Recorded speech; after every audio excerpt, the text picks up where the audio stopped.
Friends and family, we are going to begin the funeral service for Dr. Robert Jerome Nelson. If you have a cell phone, I'd ask you kindly to place it into silent mode at this time or turn it completely off. I'd also like to welcome friends and extended family on live stream. On behalf of the family, thank you. And services will be conducted by Rabbi Andrea London of Beth Emmet, the Free Synagogue in Evanston.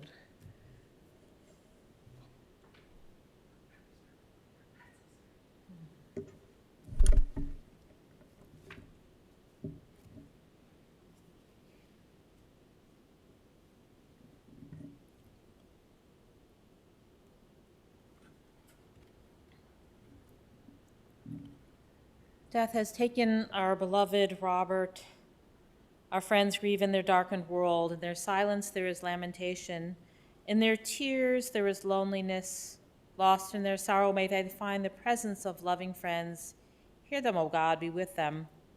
For Bob's love that united us in life and which death cannot sever.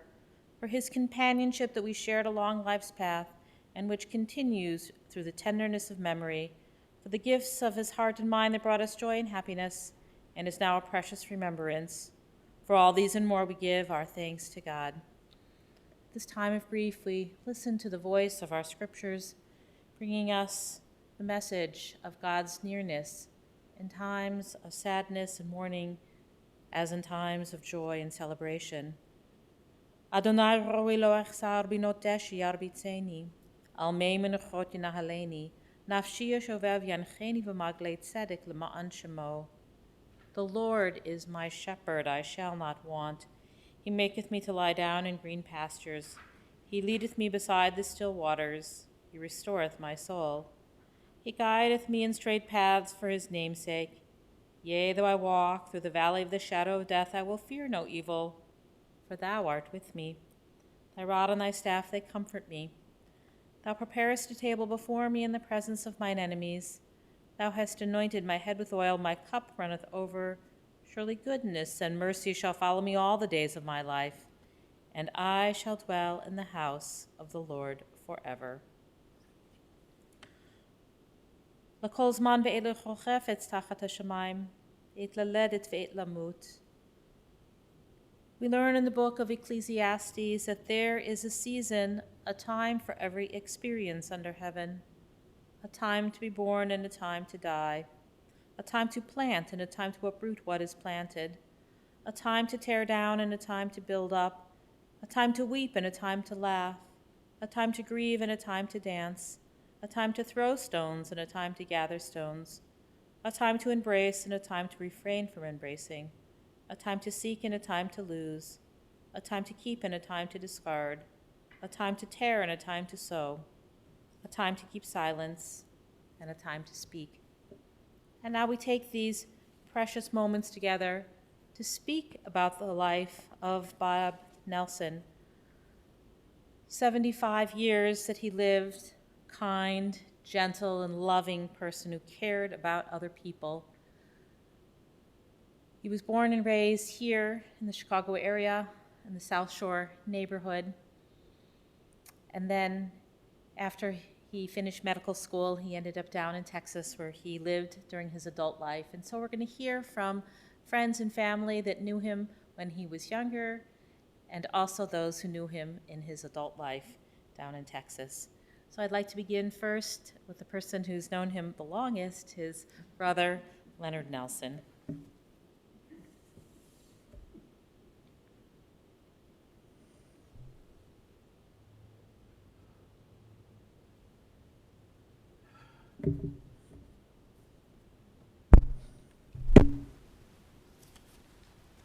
Thank you, Rabbi London. Thank you, everybody, for being here. Thank you for those who are listening remotely. I want to talk about Bob, and I'm not going to talk about Academy Awards or best-selling novels or major corporations that he founded. That wasn't Bob. As I thought about Bob and listened to other people, Bob was measured by the people he knew, the people he cared about, and the people who cared about him. So as much as I'm going to be talking about Bob, I'm going to be talking about other people. And I can't talk about everybody that Bob knew. It's impossible. So I just picked out some, and for those of you who think maybe I should have mentioned your name, I'm sorry if I don't. It's just a decision to what to talk about. As Rabbi London mentioned, Bob was born in the south side of Chicago. He lived in the South Shore neighborhood. He was the third of 4 children. I'm the fourth. Son of Myron Nelson and Sydelle Nelson. He had 2 older siblings, both of whom predeceased him, Allan Nelson and my sister, Sandy Nelson Weinberg. His middle name was Jerome. That was taken after our paternal grandmother, Grandma Jenny, who I never met, but it's my understanding. We had a middle class, or perhaps even an upper middle class upbringing.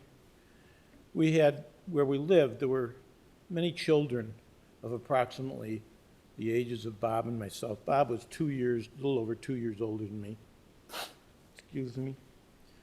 So there were many children of about the same age, and families of similar interests as my parents. I'll just mention one of those friends, because I think he's listening remotely. His name is Bob Beiser. His name is Robert Stanley Beiser, actually, and we used to call him Stanley. But I just mention him as just one person among many who we knew at that time, who touched us and who touched Bob. We had a summer home in the Indiana dunes. It was very simple. I don't believe we had electricity. We were one of the fortunate people. We had an indoor plumbing, but it was wonderful to live there in nature. Bob loved it. We were at the top of a hill, and at the bottom of the hill was my Uncle Melvin, my Aunt Sylvia, and my cousin Janie. Janie is here today. Bob loved the dunes. Again, we had friends that were of similar ages and similar temperaments, and it was a wonderful place to be. Bob loved to swim at the dunes. We also had frequent guests, and I just mentioned some of the guests because they are special. We had my mother's sister, who was our Aunt Doris, and she brought her children, Barbara and Andrea.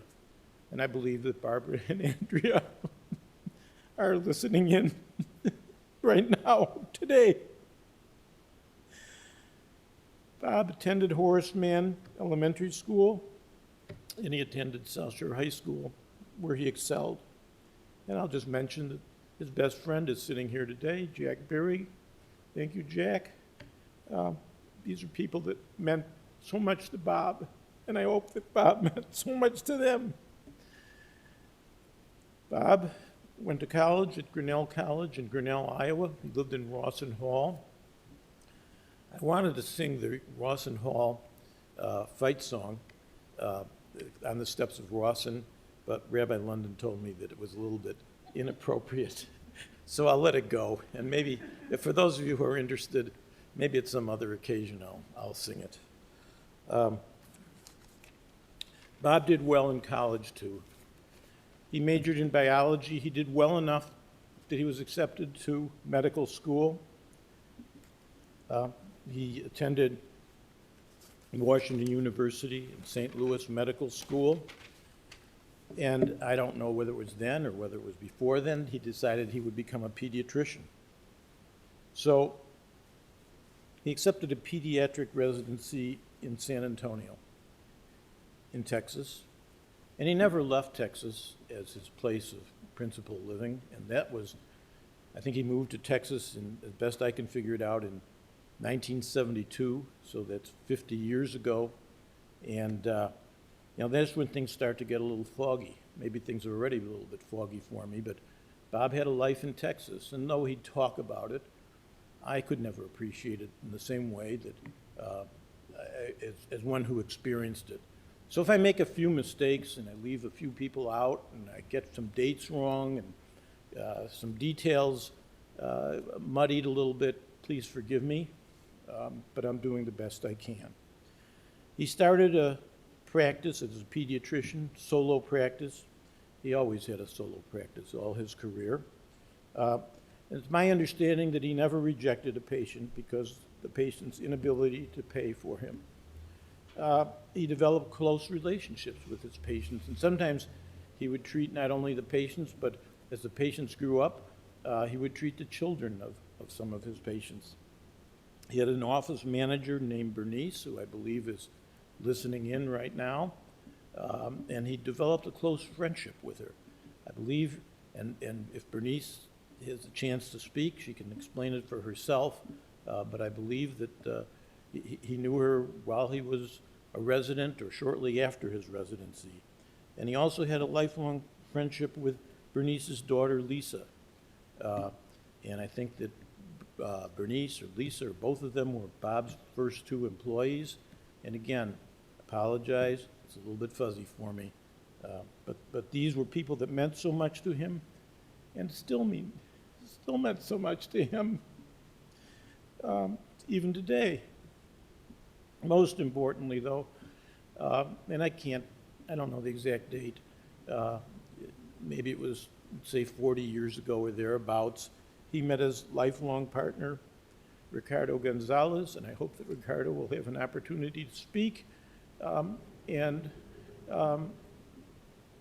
You know, Bob was always devoted to Ricardo, and I believe that Ricardo was devoted to Bob.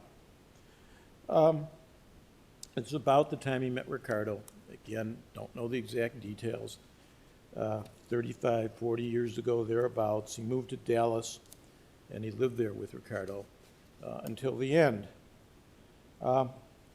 Last August, I met with Bob on the north shore of Lake Superior, where my cousin Andy has a home.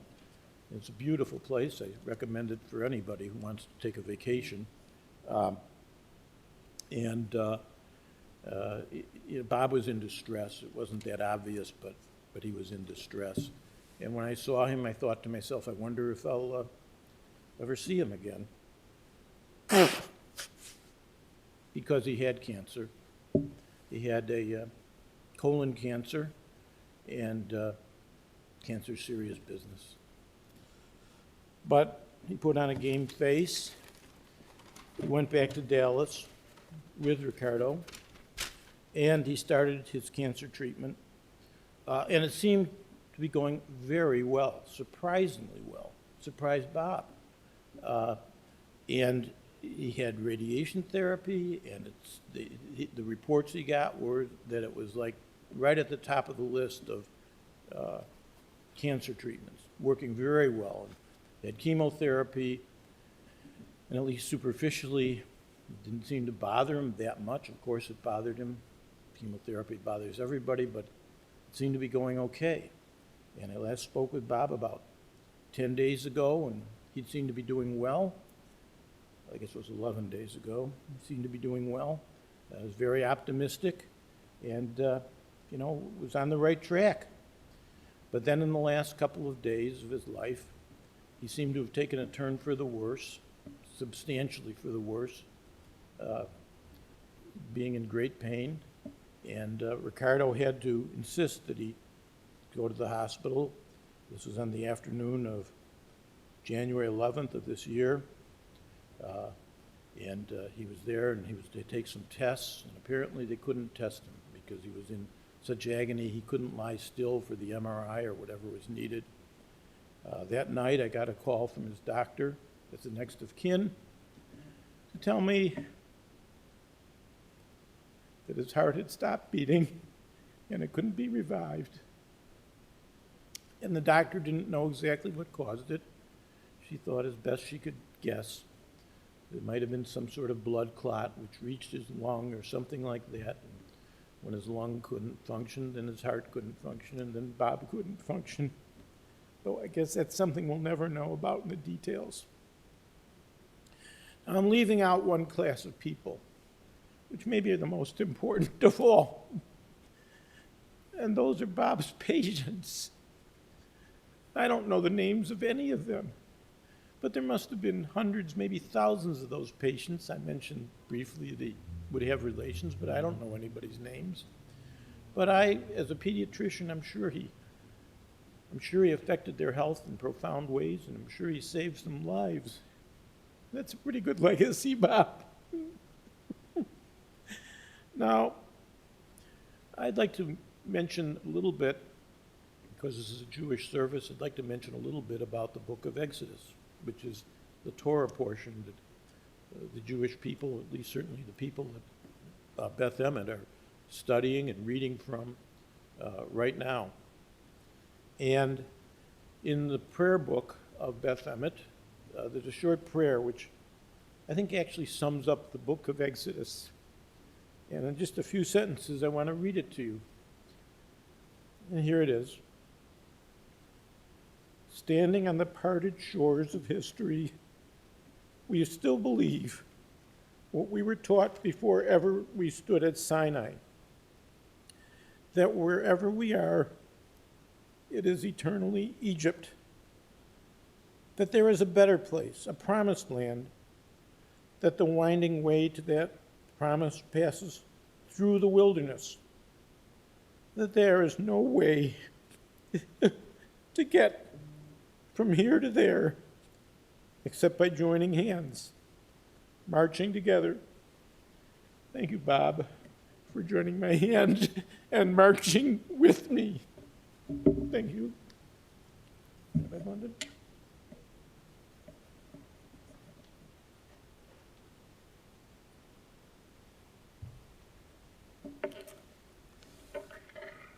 We have a series of speakers who will speak to us remotely, friends and relatives. So what I'm going to ask of all the speakers who are speaking remotely is that when you begin to speak, please make sure that you introduce yourself with your name, and then when you are done, to say thank you, and we'll know to move on to the next speaker, since all of the other speakers will be joining us remotely, and we want to make sure that we can make the transition from one speaker to the next.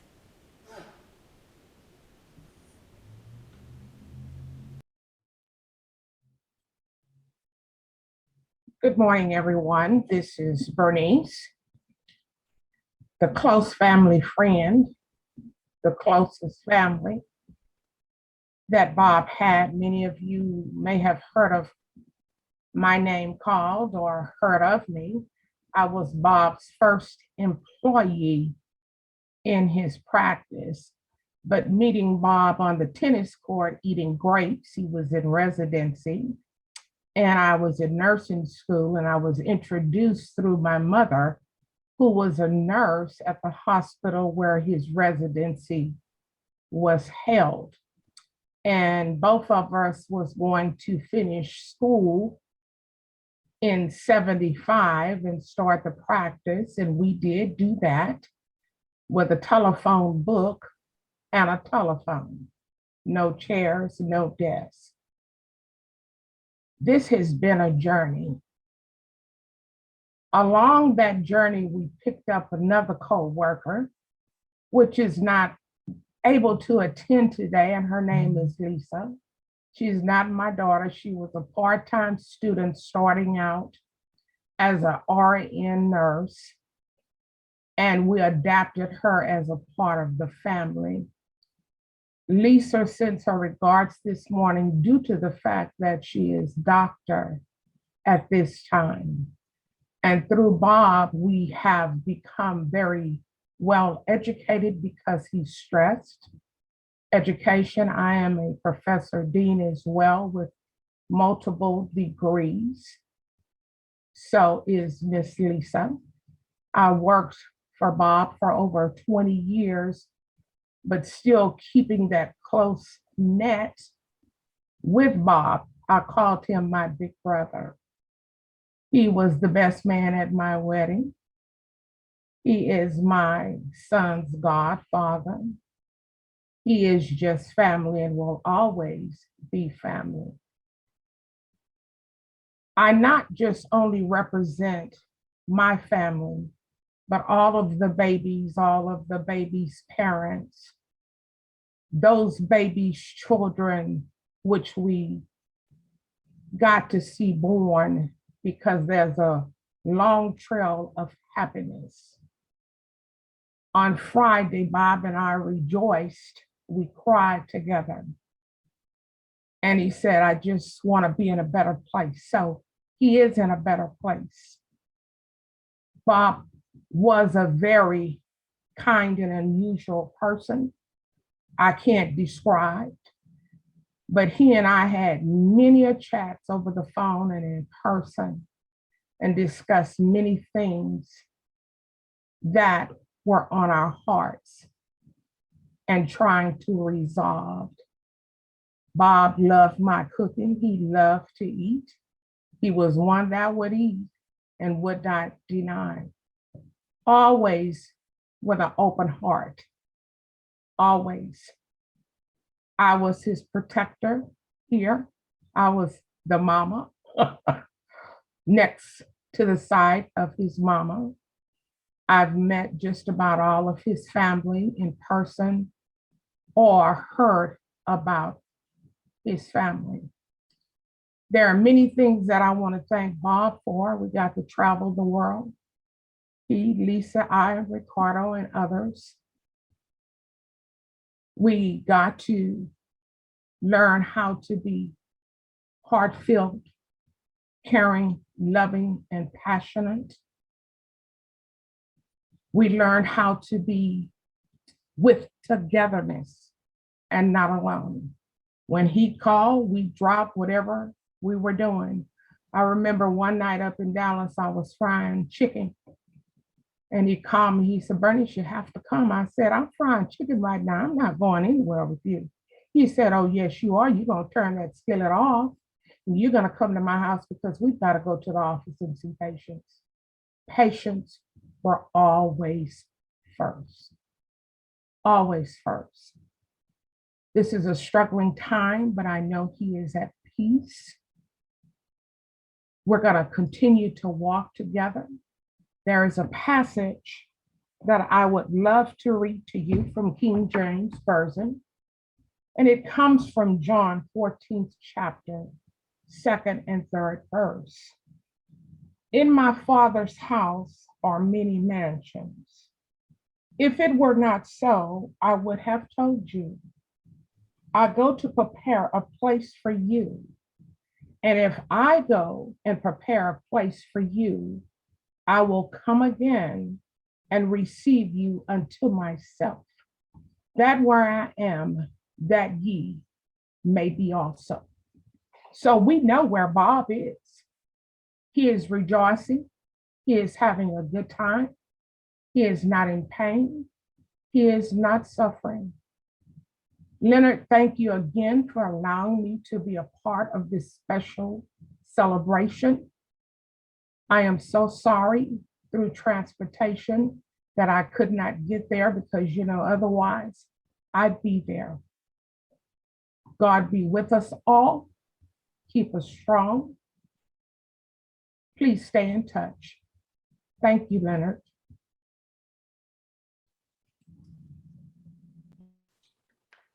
Peace and comfort in our shared sorrow.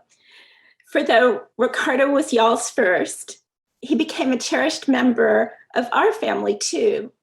My name is Mitzi Patino Eastman. I'm Ricardo's cousin, and so Bob's cousin. We know that he was a hopeful man, a wise healer, a lifelong learner of insatiable curiosity, a man of integrity and passionate conviction, a loving partner, brother, uncle, cousin, friend. His abrupt passing has disrupted the patterns of our lives. My days haven't begun the same since Sunday the 9th, the day I received my last Bobogram. Since discovering the joys of his iPad, Bob texted me every morning. His messages arrived early and without fail. For waking before dawn was an old habit from his years in medical practice. His iPad gave him a new way to perform rounds. He was a faithful correspondent.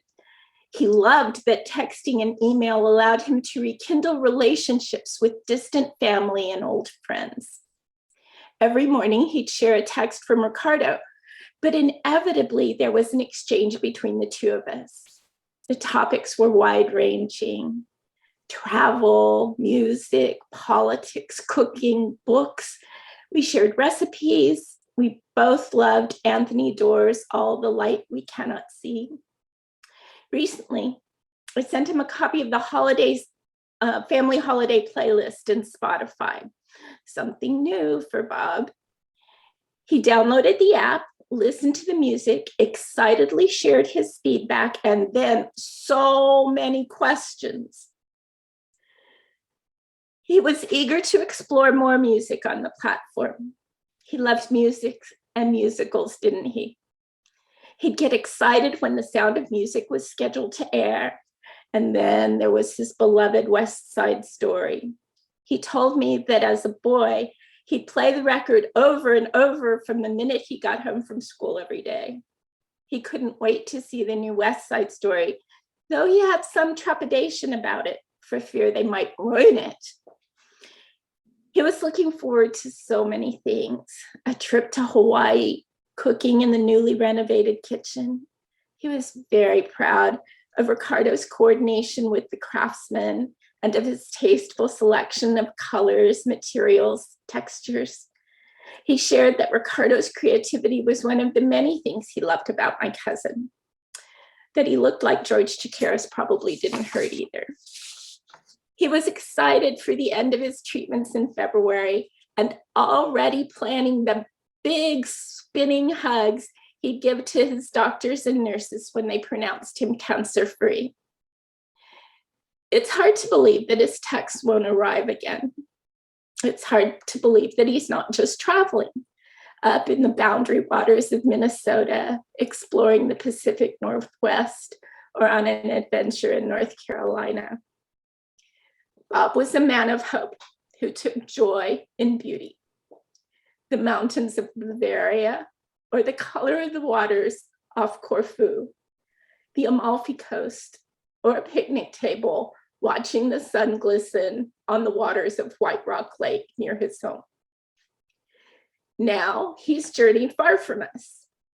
He made his way to a place of beauty beyond our imagination. He's free. We hold him in our hearts forever in loving memory. Surely mercy and kindness surround him. Thank you.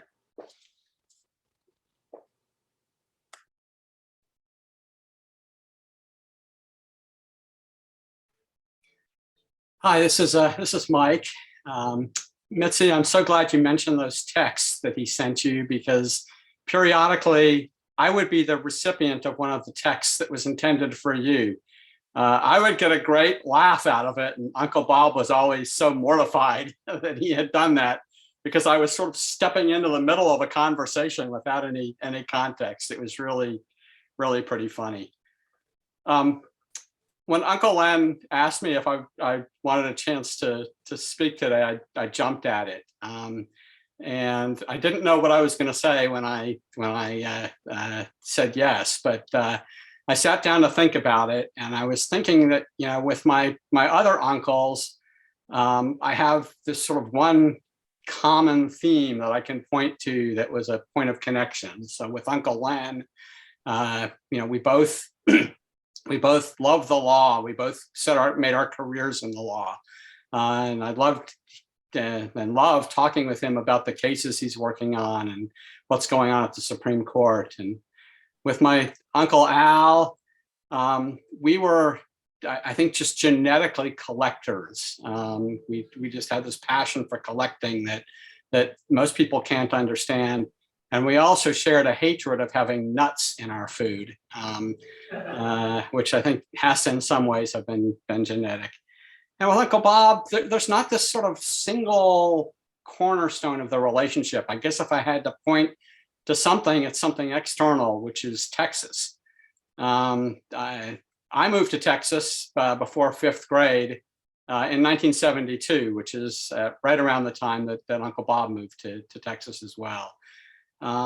And so, the Texas connection was sort of some kind of superficial things. We loved bragging to our northern family about the weather here, especially in January. And by the way, it's going to be 74 here today. We never, of course, bragged about it in August, but we would certainly talk about it a lot in the winter. And we love to complain about the Texas politicians. We found ourselves in a state where the majority's political views were very, very different from our own. That gave us a lot of fodder for things to complain about and talk about. But what the Texas connection really meant was that he, because of geography, was the uncle that I saw the most throughout my entire life, and really starting 5th grade on up. When he lived in San Antonio, we would travel from Houston to San Antonio frequently. And I just thought I'd run through some of the sort of simple memories that I have of Uncle Bob. The first one, which is actually quite traumatic for me, is that as a child, he was the person who gave me my annual flu shots. So that was one trip to San Antonio that I never really looked forward to. But one other memory that really stands out from San Antonio, and it's so simple it won't mean anything to anybody else, was that I have never in my entire life been a breakfast eater. I don't like breakfast foods. I don't feel like eating in the morning. And Uncle Bob was always outraged by that. He was always haranguing my mother and me that I needed to eat breakfast. Well, I'm not sure how we went from that to a tradition that developed in San Antonio, but every time we would go to San Antonio, I would have the greatest breakfasts at Uncle Bob's. And those breakfasts consisted of a large bag of Fritos, a container of French onion dip, and orange juice. And I would eat that for breakfast. And so Uncle Bob was at the same time thrilled that I was eating something and outraged that I would actually eat the things he provided for me because they were so unhealthy. I don't think that's something that his teachers in medical school would have appreciated as proper nutrition. Once Uncle Bob and I both moved to the Dallas area, it seemed like our get-togethers so often revolved around food, whether it was him coming over here for a Thanksgiving meal or a Christmas meal or meeting at various restaurants. We seemed to always have food when we were getting together. And there was one restaurant in particular that was sort of our initial restaurant where we would go and enjoy a lunch. And it was that he discovered, and it was because this restaurant had a dessert called a messy sundae. And a messy sundae was this tall glass of filled with ice cream and just boiling over with hot fudge. And the glass that the messy sundae was in was caked with hot fudge on the outside. So you couldn't get a grip on the ice cream or on the dessert without sticking your hand in a pile of hot fudge. And so we would sit there. My kids were little. They loved the messy sundaes at the time. We would sit there talking with our hands and our arms and our faces and my kids' clothes covered in hot fudge, just talking about whatever we wanted to talk about. It was so often a mixture of politics and him catching me up on every detail of every conversation he'd had with the family outside of Dallas. And as each of you know, he could go on and on and on and talk about things for a long time in great detail. And it really was just a great, indirect connection with what was going on outside of our world here in Dallas. We also would, just another memory, I love talking with him about his pig collection and playing with his collection of pigs that he had for so many years. We had silly games that we played. We had this game that my brother will recognize called Things, which was Uncle Bob would sit there for 15 minutes and quiz us about, what are you going to do today? And our response would be things. what would you like for lunch today? We'd say things, and that seemed like a great game when we were in elementary school and middle school. But this last year, I remember my brother responding to Uncle Bob in a conversation and saying things. So it's something that endured for many, many decades. I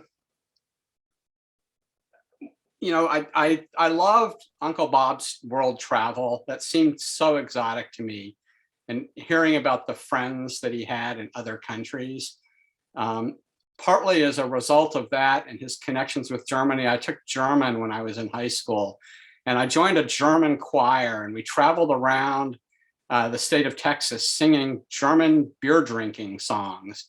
And when Uncle Bob found out about that, he was thrilled, because he sang those same songs at Oktoberfest in Munich and other places. And so he and I would spend our afternoons and evenings singing German drinking songs in San Antonio and then here in Dallas, which was just sort of a bizarre thing. But it's one of those things that when I think about Uncle Bob, I think about singing Ein Prosit, or walking into the house and saying Ein Prosit der Gemütlichkeit, a cheer to good health. It was just one of those many connections we have. So when I think of Uncle Bob, I don't think of grand themes. I just think of my uncle, somebody who was there, who we talked about just ordinary things, over many, many decades. I certainly miss him. I will continue to miss him. I will keep him alive in my thoughts and in my heart. But I just want everyone to know, as everyone here does know, Uncle Bob was a one of a kind soul, and we all have a hole now that he's not with us in person. So thank you all so much for listening. And I did not intentionally throw in that y'all.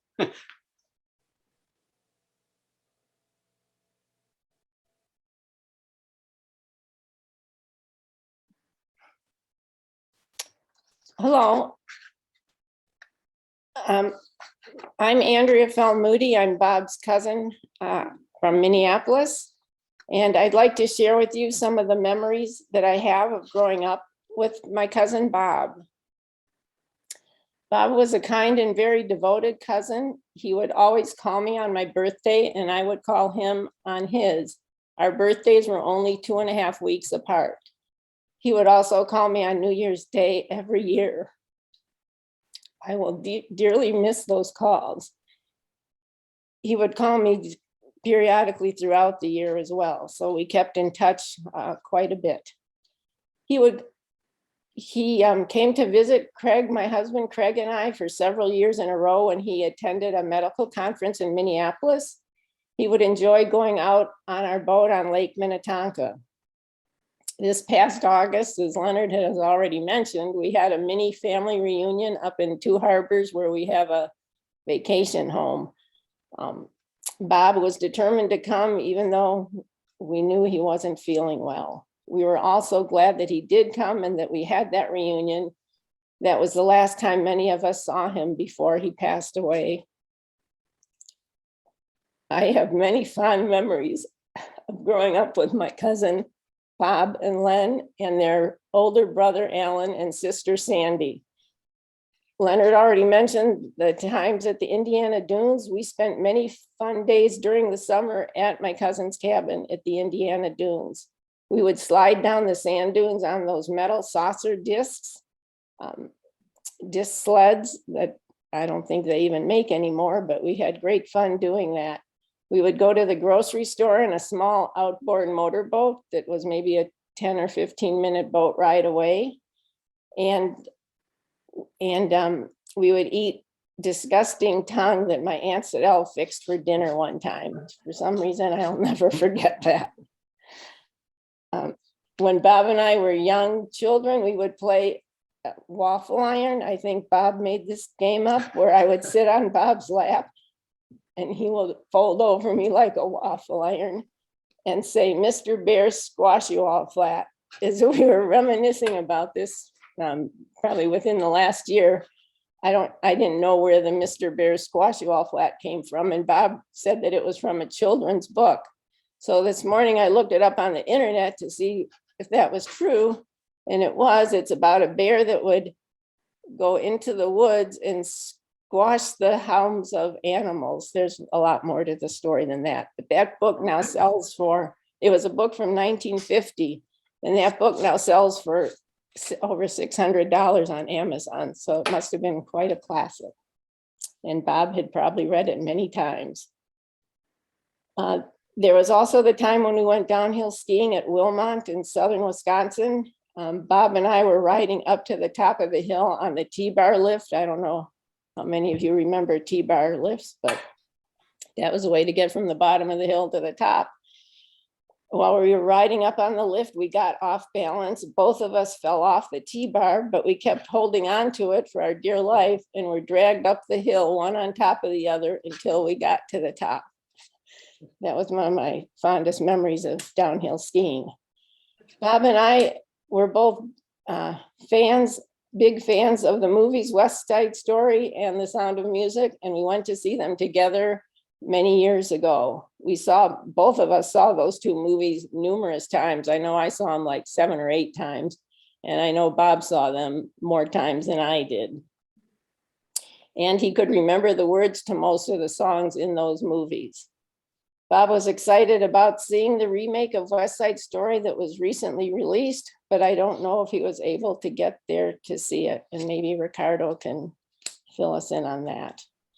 Bob was the historian of our family. He remembered all the aunts, uncles, great aunts and great uncles, great grandfathers and grandmothers, and even more distant cousins.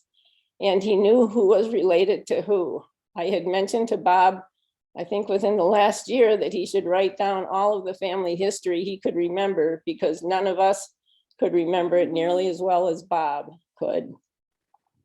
I was so impressed by his memory and the things he could recall. I am thankful to have had such a thoughtful and devoted cousin, and I will miss him deeply. Thank you, Leonard, for giving me this opportunity to speak.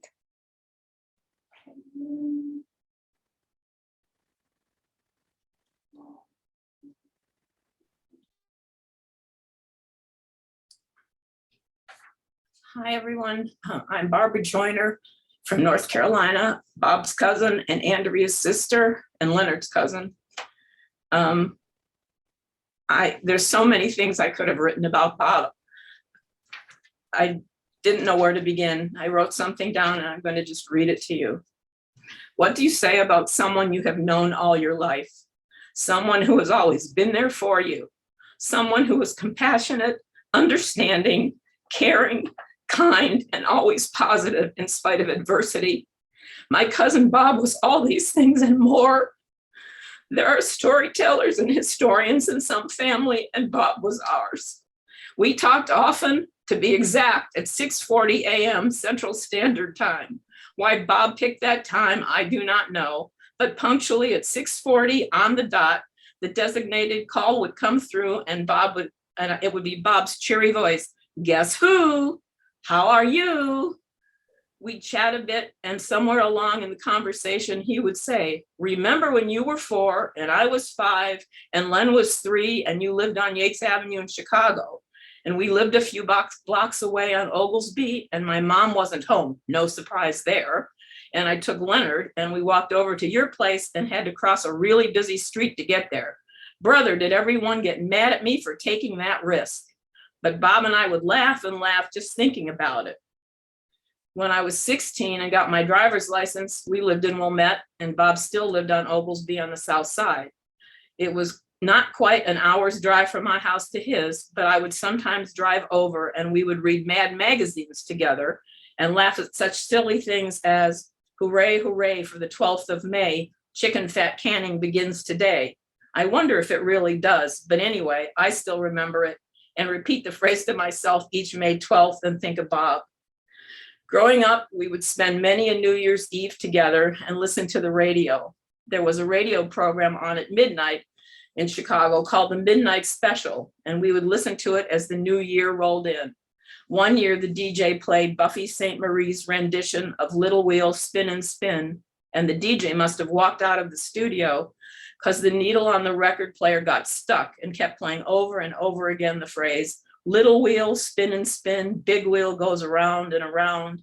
Of course, that too was a cause for much laughter. And when we finally stopped laughing, actually, we never did stop.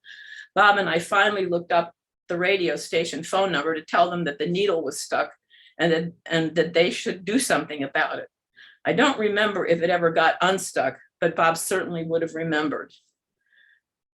I will always remember my cousin Bob with love and will carry his memory in my heart and think of him every day. I miss you, Bob, so much. Thank you, Leonard.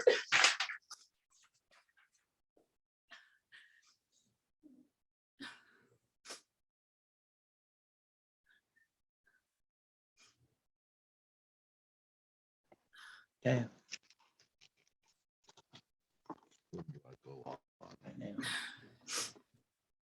Hello, I'm Ricardo Gonzalez, and I'm going to read what I wrote. Bob was a wonderful, wonderful person. He was my partner for 40 years, and he is the love of my life. From the day we met, we were never apart. I will never be the same without him. In all that time that I knew him, I never heard him ever say anything bad about anyone. I know he is in heaven now, and God will bless him. Thank you.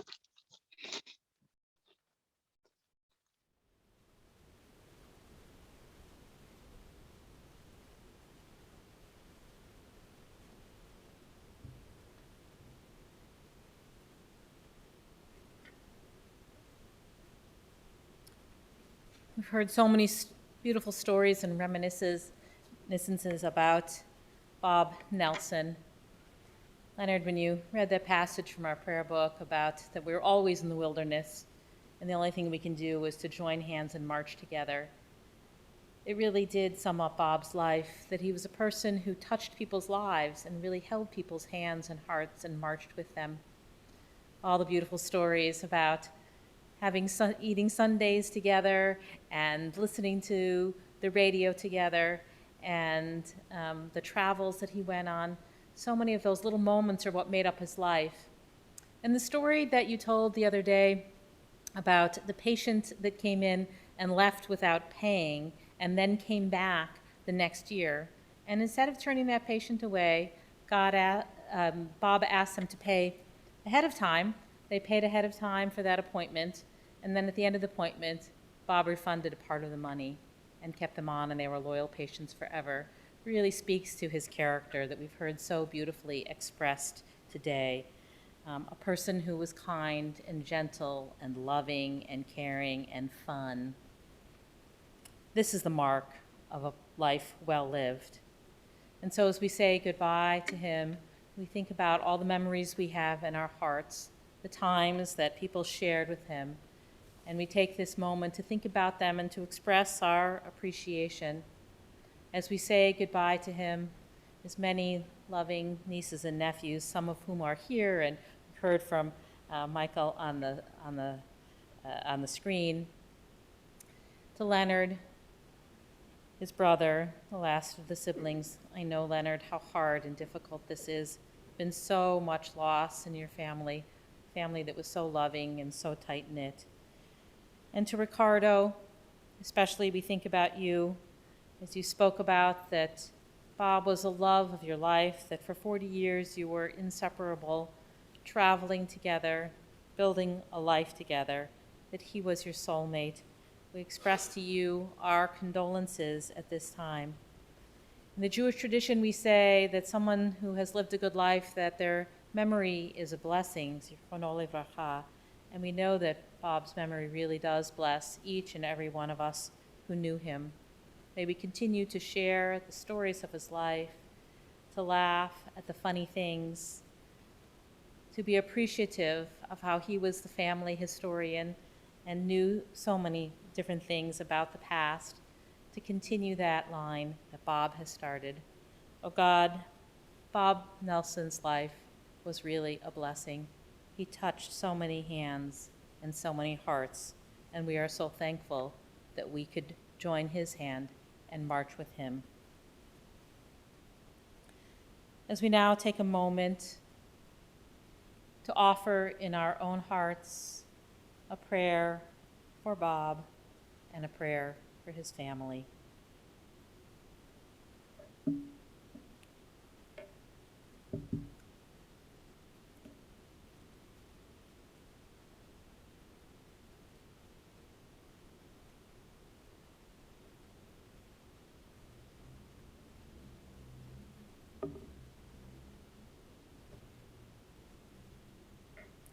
God, you give us loved ones and make them the strength of our life, the light of our eyes.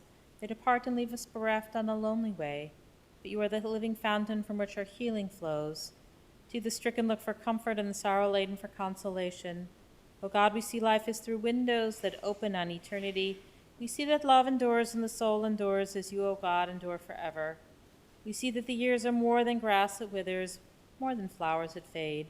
They weave a timeless pattern in a world that is a dwelling place of your love and glory.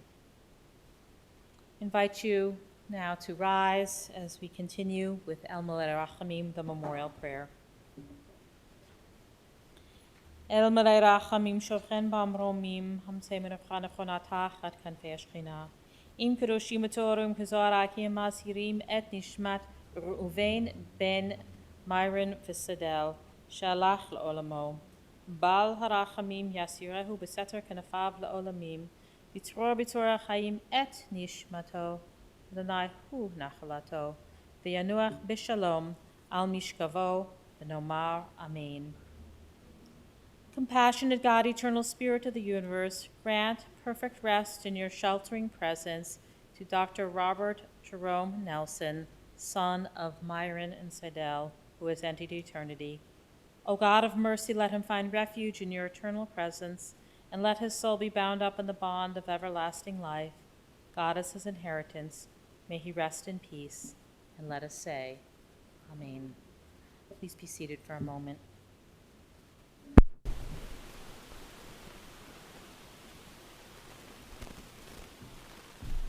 This does conclude the service here at the chapel. The interment will take place at Memorial Park Cemetery, about approximately 5 minutes in procession, at 9900 Grosse Point Road in Skokie.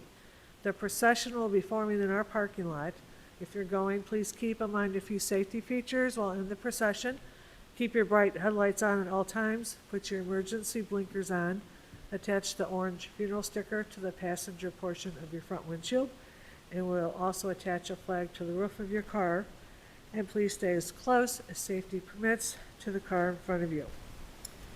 At this time, I would ask that everyone please rise if we want to get some of the family or extended family to serve as pallbearers. That would be nice. It's not required, but if you wish to do that, that would be helpful.